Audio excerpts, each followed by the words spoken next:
السلام عليكم ورحمة الله وبركاته. أهلا بكم في محاضرة جديدة من محاضرات اللغة الإنجليزية. في هذه المحاضرة سوف نأخذ part of unit 10 جزء من الوحدة العاشرة اللي هي some prepositions in English، بعض من حروف الجر في اللغة الإنجليزية. لا يخفى عليكم هناك الكثير من حروف الجر في اللغة، ولكن في الوحدة العاشرة سوف تتمحور حول 3 من حروف الجر in on at. نبدأ بتعريف حرف الجر. Prepositions.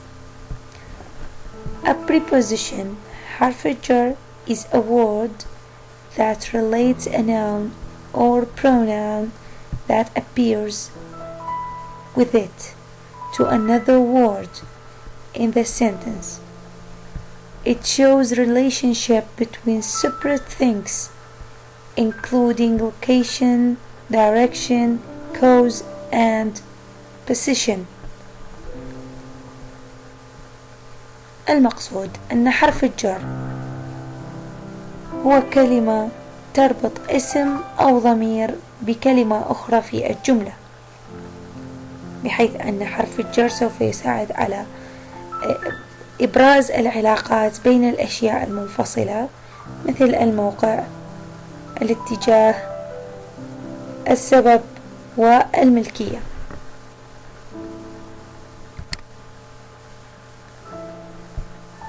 Prepositions for time and place. حروف الجر في الوحدة العاشرة تركز على حروف الجر المستخدمة في الوقت والمكان. نبدأ بحروف الجر مع الوقت. On is used with days. On نستعملها مع الأيام. على سبيل المثال I will see you on Monday. On Monday. سوف أراك يوم الاثنين. لاحظ Monday هو يوم من أيام الأسبوع. The week begins on Sunday.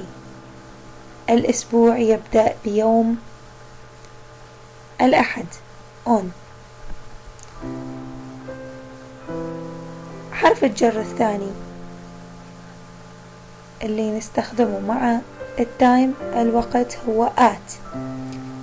At is used with noon, night, midnight, and with the time of day. المعنى at تستخدم مع وقت الظهيرة، المساء، والليل ومنتصف الليل، ومع الوقت خلال اليوم. For example, my plane leaves at noon. My plane leaves at noon. طائرتي سوف تغادر ظهرا. طائرتي سوف تغادر ظهرا. حددنا وقت من أوقات النهار أو أوقات اليوم. المثال الثاني The movie starts at 6 p.m. الفيلم سوف يبدأ في الساعة 6. حددنا وقت من أوقات اليوم 6 p.m. 6 مساء. In is used with other parts of the day, with months, with years, with seasons. In سوف تستعمل مع الأجزاء الأخرى المتبقية من اليوم، ومع الأشهر، ومع السنوات، وكذلك مع فصول السنة. For example, على سبيل المثال he likes to read in the afternoon. هو يحب القراءة في فترة بعد الظهر استعملنا in. هو يحب القراءة في فترة ما بعد الظهيرة. The days are long in August. الأيام تكون طويلة في شهر أغسطس. فمع الأشهر.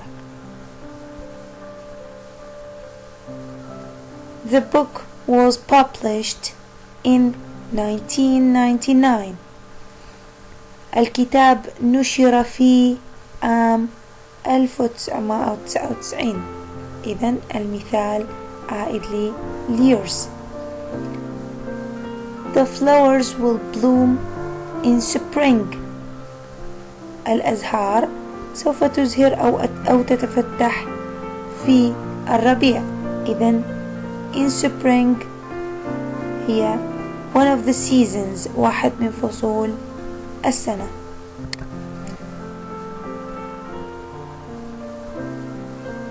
انتهينا من استعمال حروف الجر مع الوقت. ننتقل إلى استعمال حروف الجر with the place في المكان. أيضا نأخذ in, on, at. in describes the point itself. يصف النقطة نفسها أو المكان نفسه،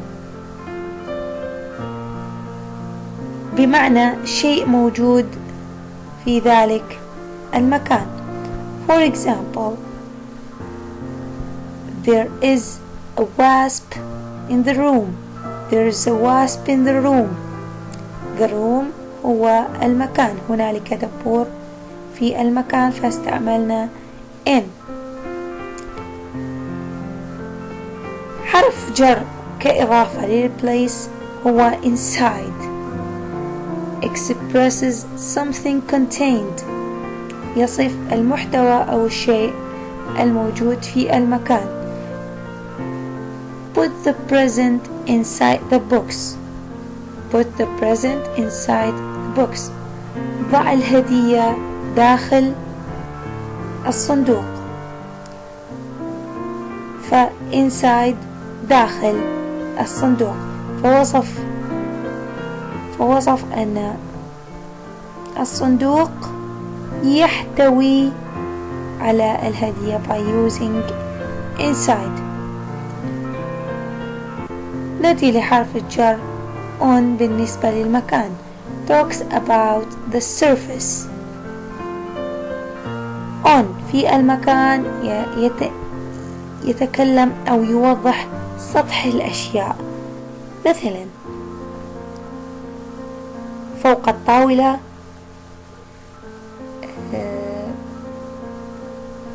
فوق سطح معين. For example, I left your keys on the table. تركت المفاتيح أو تركت مفاتيحك على الطاولة. أنا تركت مفاتيحك على الطاولة. أيضا حرف الجر at بالنسبة للمكان. at talks about a general vicinity. general vicinity يتحدث عن الأماكن العامة أو المحيط العام. at for example, she was waiting at the corner. she was waiting at the corner. هي كانت تنتظر عند الزاوية. فحدد المكان المعين أنه هي كانت تنتظر في مكان ما في الزاوية.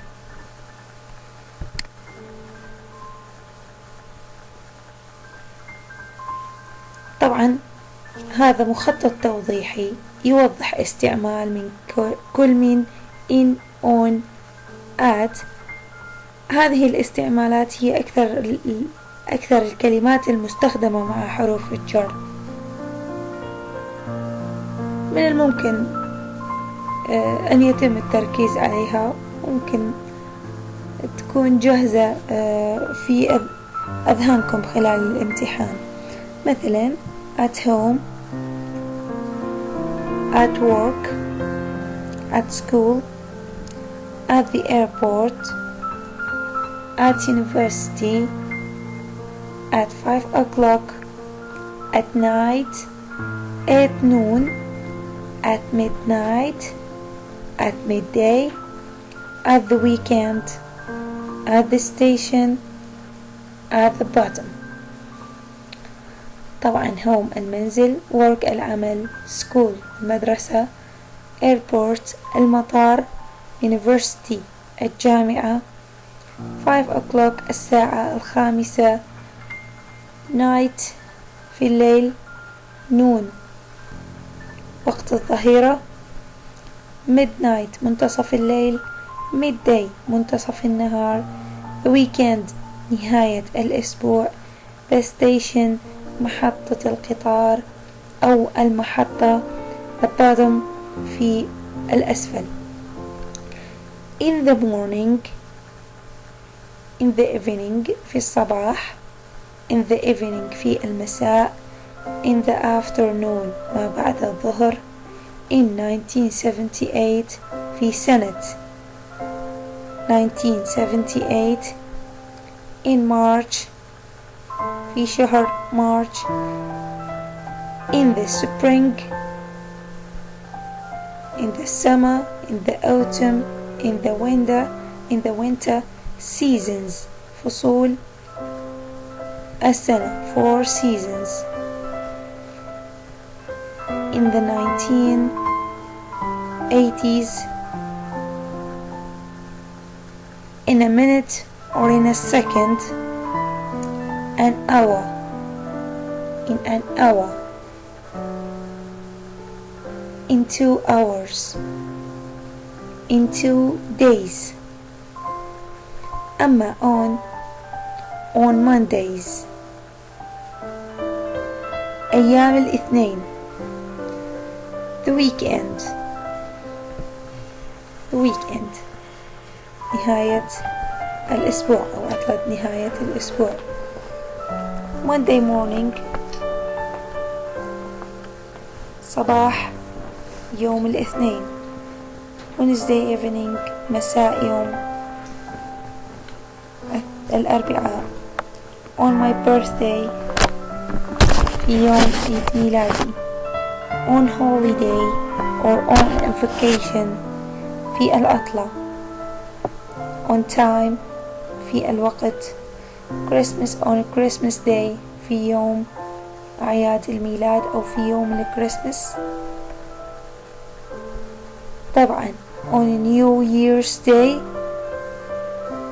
في أيام بدايات السنة، on May 11 on the bus، on the plane، on the ship.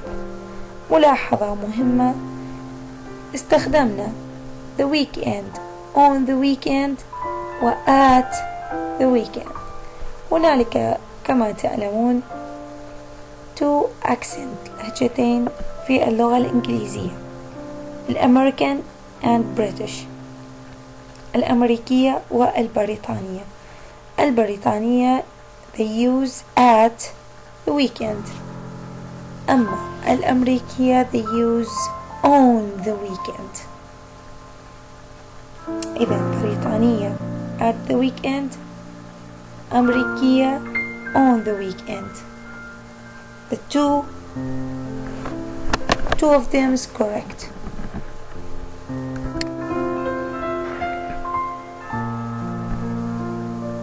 Chart of some prepositions. Prepositions, how it's used. Examples: حروف الجر،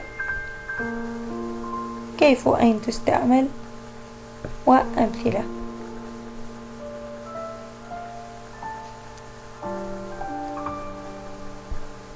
بالبداية أيضا هي showing times and showing place لتحديد الوقت، لوصف الوقت ولوصف المكان. الأولى الحرف الجر الأول at،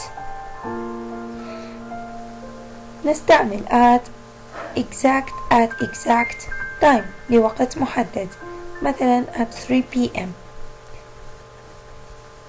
meals time or meal time أوقات meal times أوقات تناول الطعام.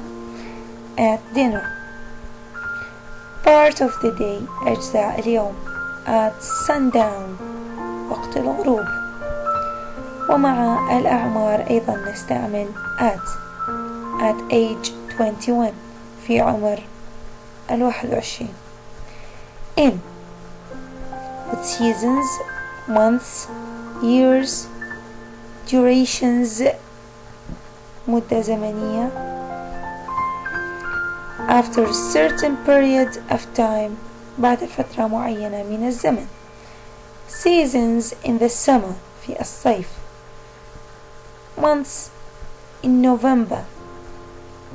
years in 1992.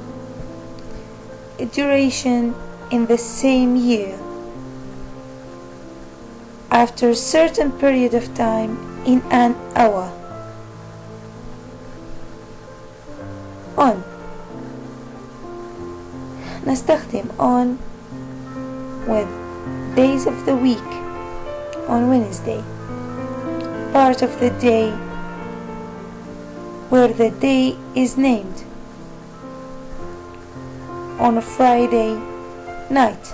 طبعا احنا ذكرنا انه نستخدمها مع اجزاء اليوم night, midnight, noon. اما باستخدامها مع اجزاء النهار المسمات بما معنى صباح يوم الاثنين أو مساء يوم الجمعة أو ظهيرة الأحد، هذه نستخدم معها on. أما with dates المواعيد ف on December 4th or we can say on 4th December، فهذا نوع من المواعيد. أو or on 5th November في 5 من نوفمبر. 4th December في 4 من ديسمبر. showing a place مثل ما أخذنا للتعبير عن الزمان، نأخذ حروف الجر واستعمالاتها وتعبيرها عن المكان. at an object settled position موقع ثابت. at the airport في المطار. at the ceremony في مكان إقامة الجنازات أو الكنيسة. meeting place or location مكان اجتماع أو موقع. at home or at the desk في المكتب أو في البيت. point of direction تحديد اتجاه.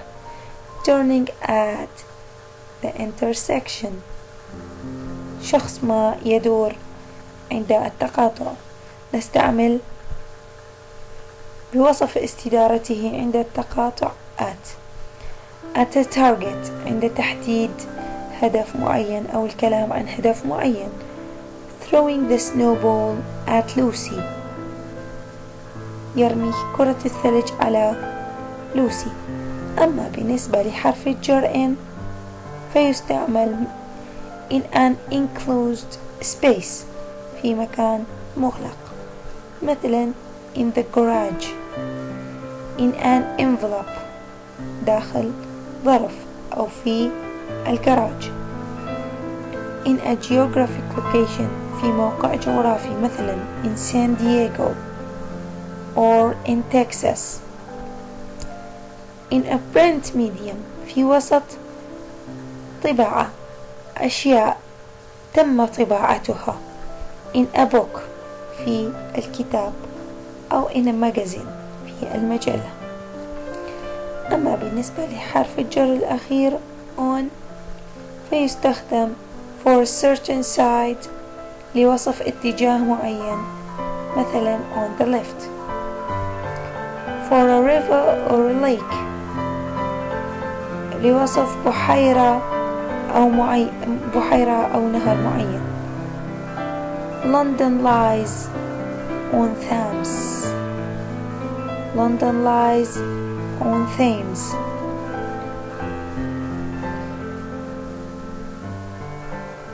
يعني تقع لندن على بحيرة ثيمز. for a floor in a house لطابق في المنزل.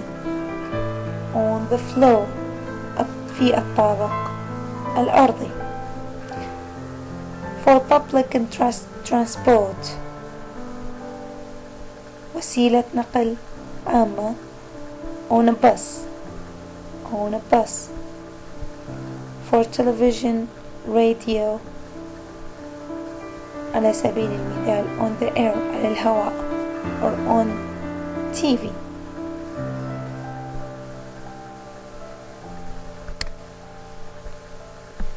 طبعا طريقة مضحكة ومسلية في نفس الوقت.